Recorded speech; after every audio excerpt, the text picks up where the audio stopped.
намудҳои варзиши суннатии халқи тоҷик дар марҳилаҳои гуногуни таърих мавқеи махсус дошта, дар асарҳои таърихиву дигар сарчашмаҳо ҳамчун рамзи шуҷоату мардонагӣ, ҷасорату далерӣ ва комёб гардидан дар набардҳои хусусияти миллӣ дошта назаррас арзёбӣ гардидааст. мардуми тоҷик бо омади фасли баҳор ва зиндашавии табиат аз ҷашни наврӯзи аҷам бо ташкилу роҳандозии чорабиниҳои фарҳангиву фароғатӣ ва бо баргузории мусобиқаҳои гуногуни варзишӣ дар сатҳи зарурӣ истиқбол менамоянд. як бахши муҳими ҷашни наврӯзро бозиҳои суннатии варзишӣ ташкил медиҳанд. дар айёми наврӯз ҳамоишҳои паҳлавонӣ дар навъҳои гӯштингирӣ, аспдавониву поигаҳ, бандкашиву чавгонбозӣ ва дигар мусобиқаҳо баргузор мегарданд, ки шукӯҳу шаҳомати махсус дошта шумораи зиёди дӯстдорону алоқамандони варзишро ба ҳам меоваранд. инак дар сарзамини тоҷикистони соҳиби истиқлол дар остонаи наврӯзи байналмилалӣ давраи фароғату истироҳат, шодиву нишод, барқарорсозии солимии бадан, оммавияти варзиш, муаррифии бозиҳои мардуми тоҷик баҳри оламиён, эҳёи анъанаҳову суннатҳои варзиши гузаштагон фаро расид. дар доираи нақшаи чорабиниҳои мақомоти иҷроияи ҳокимияти давлатии ноҳияи Муъминобод дар ин ноҳияи Баландкӯҳ марҳилаи аввали фестивали бозиҳои миллии варзишӣ баҳри боз ҳам ривоҷу равнақ ва эҳё намудани бозиҳои миллӣ доир гардид, ки варзишгарону мураббиён ва дӯстдорони соҳаро ба ҳам овард.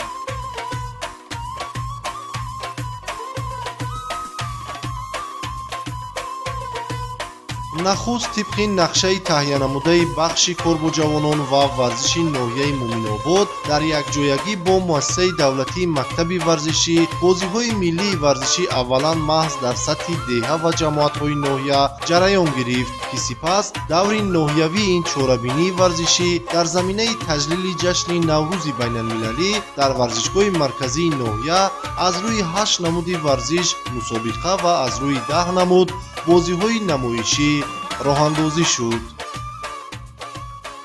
бо дастури асосгузори сулҳу ваҳдат пешвои муаззами миллат дар тамоми ҷумҳурӣ дар 3 марҳила фестивали бозиҳои миллии варзишӣ баргузор мегардад, ки марҳилаи аввал бахшида бар рӯзи наврӯзи байналмилалӣ аз рӯи дар ноҳияи Муъминобод бошад, аз рӯи 8 намуди варзиш чорабинии фестивали бозиҳои миллии варзишӣ баргузор гардад, ки варзиши сабук, чавгонбозӣ, футбол, шамшербозӣ, чили дангал ва ғайраҳо баргузор гарда истодааст. мо кӯшиш мекунем, ки беҳтаринро дарёфт карда ба даври минтақавӣ, ки дар рӯзи ваҳдати миллӣ баргузор мегардад ва даври ҷумҳуриявиш бахшида ба рӯзи истиқлолияти давлати ҷумҳурӣ баргузор мегардад, мо беҳтаринро сафарбар мекунем.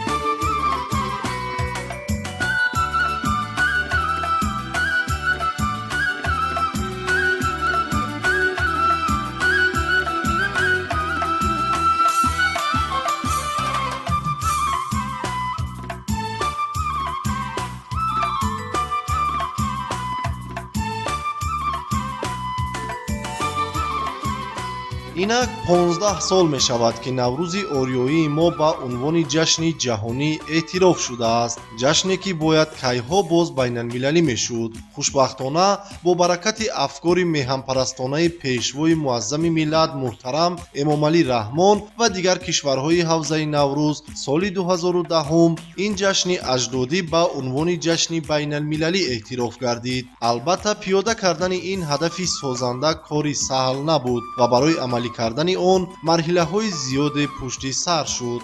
яъне бояд барои чун ҷашни ҷаҳонӣ муаррифӣ кардани наврӯз ва дигар ҷашну оинҳои миллӣ моро зарур буд ки як зумра ибтикоротро ибтидо дар дохили кишвар роҳандозӣ кунем ва аҳли оламро бовар кунонем ки оину ҷашнҳои мо шоистаи ҷаҳонӣ шудан аст. اصل اصالت نوروز وحدتگرایی است و امروز انا همون اصالت وحدتگرایی خود را نوروز به جا آورده ایستاده است. با شکوه و شهامت تازه سیر نوروز دارد در مکان نوروز، در وطن نوروز.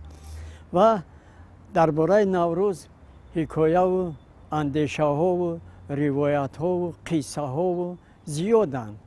یک قصه نوروز انا همین رو به ورزش آوردن است. اگر کشاورز در فصل نوروز، در ایام نوروز به کشت کار آمادگی بگیرد، ورزشگران، پهلوانان، چابک سواران، چاواندازان اینها میل به ورزش میکنند. و امروز من به نهایت همچون یک شهروند شدم که در عرفه نوروز در جمهوری تاجیکستان فستیوال بازی‌های ملی ورزشی برگزار می‌شوند. مرحله اول آن از خود دهات سر می‌شود و امروز اگر به دل خود دهات ناحیه مومن‌آباد بروی می‌بینی که کودکان، نورسان، جوانان مشغول بازی‌های ملی از خاطره‌ها فراموش شده‌اند. با مانند چلیک دنگل، با مانند بندکشی، با مانند احیای سنت‌های دیگر و پهلوانان در یک گوشه میدان مثلا با گریبان یکدیگر را میگیرند و میل به پهلوانی دارند. گروه دیگر را میبینی که میل به چلیک دنگل دارند. گروه دیگر را میبینی که بازی بسیار معمول برای مردم تاجیک این لنکه‌بازی است. و زمان این لنکه‌بازی از بین رفته بود و درباره لنکه‌بازی قصه و روایت های زیادند و مردم ما اصلا از پوست حیوان لنکه میکردند. ما دوران بچگی از سر و پوست حیوان به خصوص پوست بز و گوسفند لنکه میکردیم و لنکه امروزه ما از لنکه پیشین تفاوت دارد. وزن لنکه امروزه سبکتر است و برای بازی کردن مانعه ها ایجاد میکند. باید انا همون لنکه هم وزن خاصی خود را داشته باشد.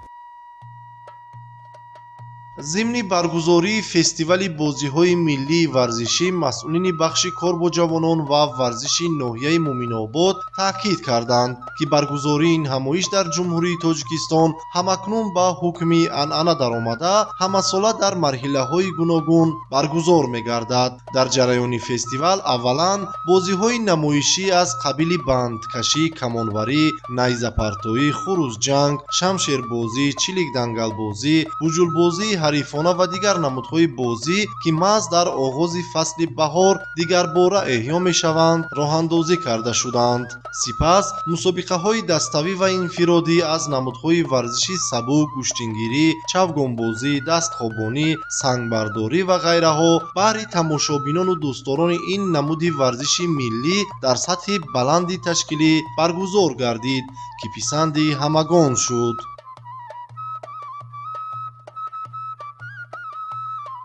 امروز از ورزشگاه مرکزی ناحیه مومن‌آباد بخش کار با جوانان و ورزش و مکتب ورزشی ناحیه ما یک فستیوال بازی‌های ملی برگزار نمودیم. در اینجا از روی 8 نمود مسابقه‌های ورزشی رفته ایستاده است. ما بهترین‌ها را انتخاب می‌کنیم با دور منطقوی سفربر نمودیم. نوروز بیا هر نفست بوی بهار است، رخسار تو آینه گل روی بهار است. هر لحظه خماری تو گیرد جمله جهان را، آن قلب تو آشفته دنیای جهان است. زنگوله بیداری دنیای نوی تو، احیای همه سبزه و گندم و جوی تو. خوش آمدی ای معجزه آراء طبیعت، خوش آمدی نوروز عجم سال نوی تو. نوروز بیا فیضی تو فیضی همگان باد، گسترده پر از نعمت و ناوی همگان باد. این مژده توپک که همه بخت و نشاط است، هر روز تو نوروزی همه پیر و جوان باد. در این فستیوال نورسان و جوانان اشتراک کردند نمونه بهترین بازی‌های ملی ورزشی را نمایش دادند. قید گردید که با مقصد احیا، رشد و عملی سازی بازی‌های ملی ورزشی و تربیت نسل نورس در روحیه احترام و ارزش‌گذاری به تاریخ و عنعنه‌های ملی اجدادان، چنین فستیوال بازی‌های ملی ورزشی من بعد نیز در همه جماعت و دهات ناحیه به طور گسترده برگزار کرده می‌شود.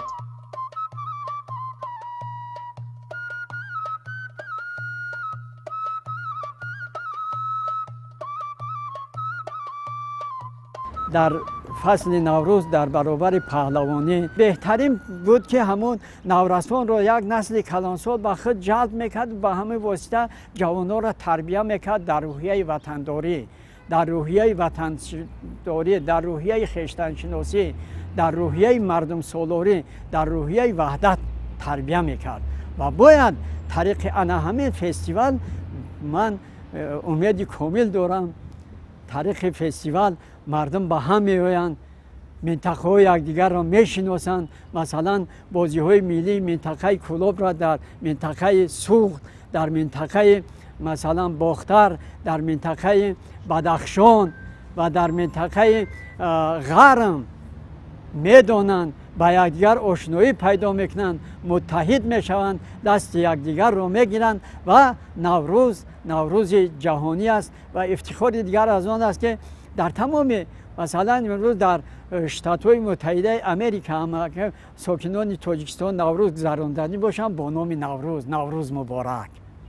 و من جمله فستیوال برای جوانان، برای نورسان، برای مردم تاجیکستان، برای همین تشبس رو اقدام نجیب است که این رو کمیته کار با جوانان راه اندازی نموده است. اقدام نجیب است، باعث دستگیری است، باعث بیشتر تبلیغ کردن همون سنت های نوروزی از یاد رفته است. طوری در بالا اشاره نمودیم، هدف از برگزاری فستیوال بازی‌های ملی ورزشی احیا نمودن بازی‌های ملی و با این واسطه معرفی نمودن فرهنگ، تمدن و تاریخ خلق تاجیک در عرصه بین المللی، تربیت نمودن نورسان و جوانان در روحیه خودشناسی و خودآگاهی و احترام گذاشتن به ارزش‌های ملی میباشد. ضمناً رفت مسابقه ها را مسئولان و مربیان نمودهای گوناگون ورزش از مکتب ورزشی ناحیه حکمی کرده بهترین ورزشکاران را در میان آنها معین نمودند.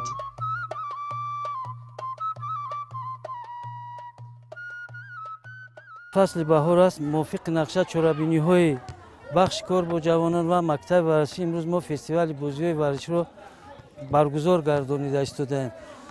ما با واسطه این فستیوال در نمودهای ورزشی گشتین ملی، چوگانبازی، ورزش سبک، والیبال و دیگر نمودهای نمایشی در اینجا خروس جنگدوزی، لانکابازی، بندکشی، چلیک دنگل که اینها نمودهای نمایشی میباشند که در این فستیوال مذکور اینها را ما به تماشابینان پیشکش می‌نماییم.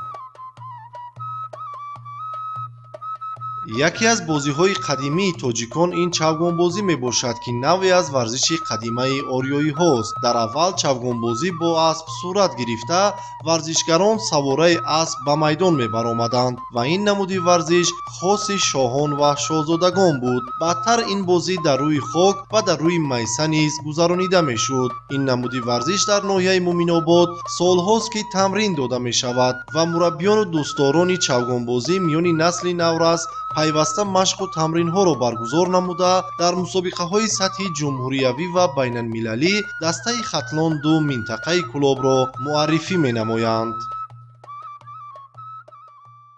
در این نمود چوگانبازی طول 3 سال می شود که مشق کرده استادم. مربی من قربان حسینی می باشد. با من در این نمود ورزش خیلی کمک های زیاد می رساند. چندم بار در مسابقه ها مشق رفته استادم. در آن مسابقه ها جای سوم را اشغال کرده ایم. از ما کلانسالان جایهای نمایان را اشغال کردن. ما کوشش می نماییم که با مثل همانها هم ما جایهای نمایان را گیریم. این نمود ورزش رو با من بابایم با ما کمک می‌نماید که با این نمود ورزش شوق و رغبت زیاد پیدا نماییم، زیرا این ورزش نمود ورزش ملی ما میباشد. گفتم با مورد است که نمودهای ورزشی رشد یافته در سطح جهانی در ناحیه مومن‌آباد ولایت ختلان نیز بسیار رواج یافتند که در این میان دوستداران بازی فوتبال نیز خیلی زیاد میباشد. مربیان مکتب ورزشی ناحیه مومن‌آباد همساله نورسان و دوستداران نمود فوتبال را در 10 گروه به مشق و تمرین فرا گرفتند. اینک با تعیین روز جهانی فوتبال که با تشبث پرزیدنت اسوسیاسیون فوتبال آسیای مرکزی رئیس فدراسیون فوتبال تاجیکستان محترم رستم امامعلی توسط قطعنامه مجمع عمومی سازمان ملل متحد قبول گردیده بود، در سطح بین المللی تجلیل کرده می شود. مربیان و مشق‌ورزان ناحیه مومن‌آباد در این فستیوال این رشته ورزش جهانی را پیشکش نموده از موفقیت‌های خود در مسابقات سطح جمهوریوی و بین المللی میان نورسان یادآور شدند. امروز فستیوال بازی‌های ملی گذرانده ایستاده است. گرچند که فوتبال در بازی‌های ملی فستیوال ملی داخل نشودم، فوتبال یکی از نمودهای رقم یک سیاره می باشد.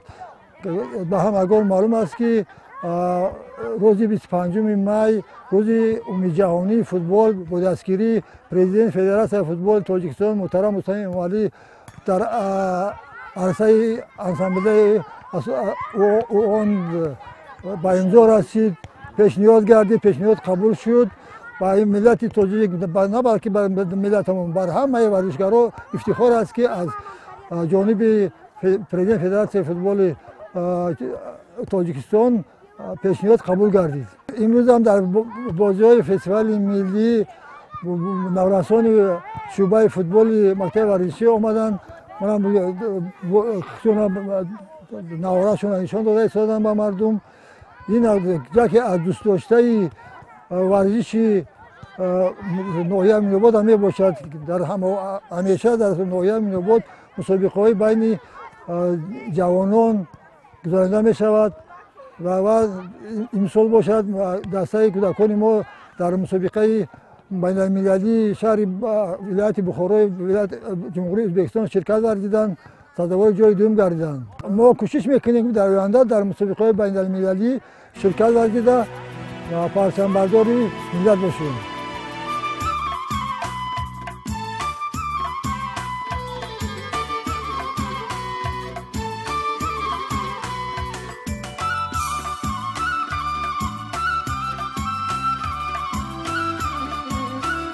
در مجموع در دایره این فستیوال مسئولین بخش کار با جوانان و ورزشی ناحیه در یکجایگی با مؤسسه دولتی مکتب ورزشی برای نورسان و جوانان ناحیه مومن‌آباد از نمود ورزشی سبک و دوچرخه‌رانی نیز مسابقه‌های گوناگون را در سطح ناحیه تشکیل و برگزار کردند. ضمناً مسئولین مقامات اجرایی حکومت دولتی ناحیه و دیگر اشتراکداران تاکید داشتند که این چاره‌بینی‌های ورزشی در اساس دستور و سفارش‌های اساسگذار صلح و وحدت ملی پیشوای ملت پرزیدنت جمهوری تاجیکستان محترم امامعلی رحمان بهر عمومیت ورزش و سالمگردانی جامعه اینچنین سزاوار استقبال نمودن جشن بین المللی نوروز برگزار گردیده ایستاده است.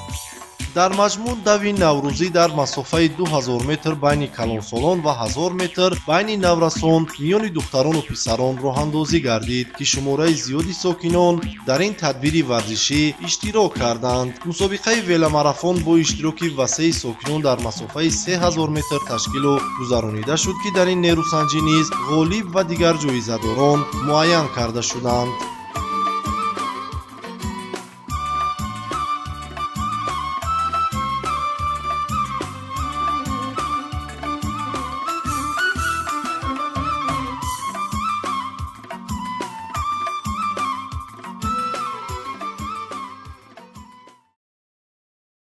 در اساس نقشه چهاربینی مقامات اجرایی دولتی ناحیه مومن‌آباد و در یکجایی با بخش کار با جوانان و ورزش ناحیه مومن‌آباد و مؤسسه دولتی مکتب ورزشی ناحیه امروز مسابقه دوی نوروز برگزار گردید که طبق نقشه چهاربینی ها همساله در ناحیه مومن‌آباد داوی نوروز بین المللی برگزار می‌گردد و مسابقه ولسپدرانی از زیاده از 150 نفر ورزشگر اشتراک نمودند که از اینها ورزشگرای مؤسسه دولتی مکتب ورزشی اشتراک فعالانه نمودند و از طرف مقامات اجرایی حکومت دولتی ناحیه و بخش کور و جوانان و مؤسسه دولتی مکتب ورزشی ناحیه مومن‌آباد و غالبان این مسابقه به تحفه‌های خاطره‌ای و افتخارنامه قدردانی کرده شدند. در فرجام این مسابقه بیش از 10 نفر ورزشگران نورس و جوان میان دختران و پسران با تحفه‌های تأسیس نموده مقامات اجرایی حکومت دولتی و نشان افتخارنامه‌های مؤسسه دولتی مکتب ورزشی و بخش کار با جوانان و ورزش ناحیه در وضعیت تنتنوی قدرشناسی کرده شدند.